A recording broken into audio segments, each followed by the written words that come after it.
কি সুন্দর না দেখতে ছিল পটলগুলো, দেখো কি হয়ে গেছে, ফ্রিজের কোণে পড়েছিল, বুঝতেই পারিনি যে পটলগুলো এরকম হয়ে যাবে।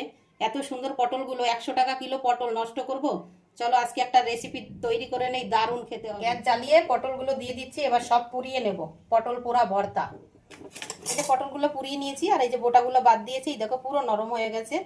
এবার আমি বেটে নেব এগুলো। এখানে কড়াতে তেল দিয়েছি, এখানে রসুন আর পেঁয়াজ বেটে নেব। কড়াতে আমি কালো জিরে দিয়েছি, এবার যে বেটে এনেছিলাম ওটা এখন দিয়ে দিলাম। নুন দেইনি তখন, নুন দিয়ে দিচ্ছি, সামান্য হলুদ গুঁড়ো। এবার একটু কড়াতে তেলে নেব। পুরো শুকনো শুকনো হয়ে গেছে, এবার নামিয়ে নেব। পটল পোড়া ভর্তা এত দারুণ খেতে, কি বলবো তোমাদের, বলে বুঝাতে পারবো না, এত দারুণ খেতে। যে না খেয়েছো এক্ষুনি কিন্তু একবার বানিয়ে খেয়ে নাও। এখানে ভাত নিয়ে নিলাম আর ভর্তা নিয়ে নিলাম। খেয়ে তো দেখতে হবে, এত সুন্দর জিনিস বানিয়েছি, না খেলে হয় বলো? হুম, কি বলবো তোমাদের, তাড়াতাড়ি বলছি তোমাদের, একবার পটল পুড়িয়ে এরকম খেয়ে নাও, সত্যি বলছি। কেমন হয়েছে শোনো, একবার বল। দারুণ। অসাধারণ হয়েছে খেতে, সত্যি। তাড়াতাড়ি তোমরা একবার বানিয়ে খেয়ে নাও।